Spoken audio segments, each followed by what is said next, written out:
Yo, what's going on, guys? And you guys know I love me some Sam Vecini.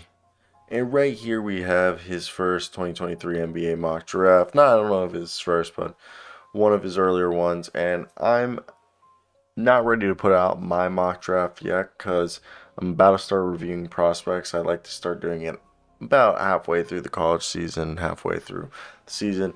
But I do like reviewing a bunch of other people's mocks throughout the season. And here we go. As of right now, he has the Houston Rockets winning the lottery and getting themselves Victor Wembanyama. Guys, we need to talk about him. The guy's averaging like 22 and a half points, 10 rebounds, and 3 blocks per game, leading like the French league in all categories.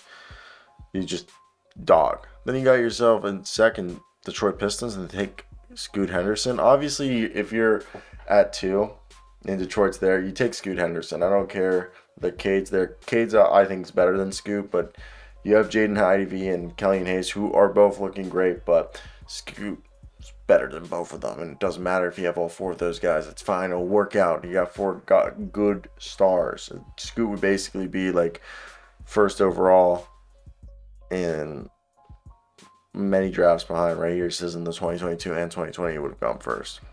San Antonio takes Amon Thompson. You know, I think that one's interesting. Amon, I like Amon. He's a really good player. People are saying he's like a more athletic Ben Simmons.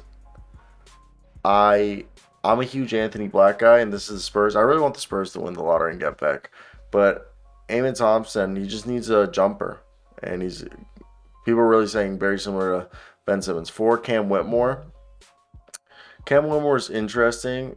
I mean, he's a guy who's he's gone off to a slow start, and it hasn't been great, but he's shooting 49% from the field and 31% from the. I really like his defensive potential. Five, my boy Luke on the NBA show, and he writes for the B-Ball show with me. He loves Brandon Miller. He loves his shooting ability, and I really do think he's arguably the best shooter here, and he could come in and help immediately. Orlando would love a guy like him.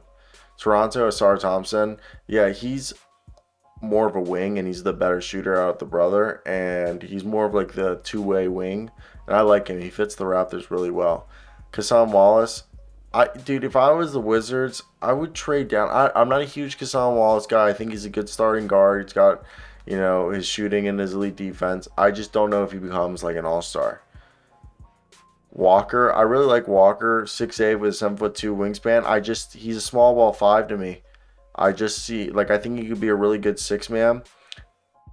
I just don't know if he's Naz Reid, or is he like I'm trying to think of someone that, or is he more like an Isaiah Stewart? Is he Naz Reid, or is he going to be like Isaiah Stewart? I know their play styles aren't similar, but you get what I'm saying. Those are two guys that would probably be lottery picks or like first round picks if they went back. Nick Smith, I think the only thing holding him back is a knee injury. Pelicans would love a guy like him. And that knee injury, but I see him being at least a six-man high scorer for a long time. Dariq Whitehead, he's a guy who's been like really good off ball, and I know there's been the injuries are what's holding him back. I could see him sliding down, but we've seen Duke with their wings do a really good job.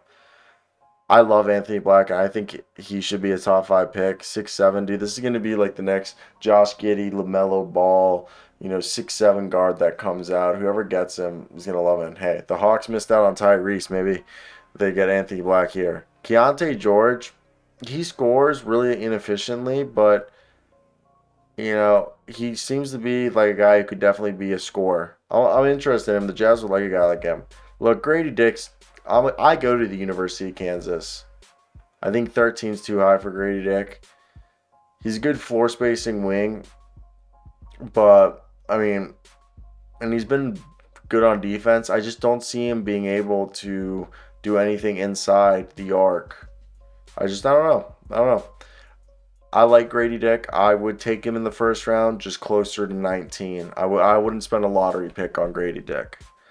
Bryce Sensabaugh, right? From Ohio State. This guy, I mean, he's a scorer. He's a scorer. He looks like he could develop into a 3 and D guy, but like primarily scorer, shooter. I think Gigi Jackson should be way higher. I think he's a top 10 pick. But people are like, oh, he goes to South Carolina, he's on a bad team, and he's like putting up all these shots. Oh, I don't think it's that bad. Jet Howard, another shooter. I think definitely like a guy could be like the Cam Johnson of this draft class. Rand Rupert, he's a international guy. He's like arguably the best international guy, and he's a guy here. This guy's a 3-and-D wing, 6'7", 7'3" wingspan. Could be like the next OG Anunoby. Good work ethic, super competitive. He's the guy who's going to climb up draft boards. Keegan Murray's twin brother Chris Murray. You know, he shoots left-handed, and he's not as a scorer as he's like Keegan Murray, but arguably not as good. So that's why he's a little lower. Max Lewis, he's a guy that similar to Jalen Wilson could out of Pepperdine. Jalen went to Santa Clara, but mid-major school. That he could definitely climb up the draft boards and be a lottery pick. He's a floor spacing wing who has some defensive potential. Taylor Hendricks, 6'9". He's a guy who is a 4, could play some small ball 5 and even be a big wing if needed. And he's shooting 39%, and he's also showing some rim protection. Baba Miller, I mean, he was suspended the first 16 games because he took some money for a trip. But he could be a guy that could climb up the board. He's 6'11", Hispanic guy who could shoot the ball well. He could climb up the boards. Jordan Hawkins, 6'5", older wing. He's kind of like 3-and-D wing in the modern day. Colby Jones was a second-round pick last year. Comes back. He's a do-everything guy. He can literally play shooting guard, point guard, wing, power forward. He can do everything. Really well-rounded game. Terquavian Smith. He would have gone in the same place as last year. He's dishing out assists, shooting a shit ton of threes. It's like 8 threes a night, and at 34%. He's a great guy. Instant offense. At least going to be like a Dennis Schroeder guy off the bench to maybe develops into like a Tyrese Maxey type of guy. There's just like not comparison in play styles, just comparison in roles. Marcus Sasser, just a defensive guy who can, somewhat hit the shot, but just a really good defense guy. Khalil Ware, shot blocking guy who'll shoot the threes, and he can kind of pass the ball. Then you got Leonard Miller. He's a guy who was a point guard who grew to 6'10", with a 7'2" wingspan and almost 9-foot range. He could just be, like Pat Williams, just be a insane, or even a Jonathan Isaac out there, similar role and like skill set, just shot blocking, everything, a little ball handling. Be interesting. Terrence Shannon, he's been multiple programs, and he's a guy 3-and-D wing that'll be interesting to see. You got Al Filipowski, who's just, again, a guy who's supposed to be just a stretch big. Deron Holmes II. I'm not too well versed on him, but it seems like he's a versatile big guy that out of Dayton. And then out here, if you care for any of here, you got Derek Lively, Kevin McCullough, Imani Bates, second round pick. These are all the second round picks. Let me hear your thoughts down below. It's an interesting draft. We'll get more into it later.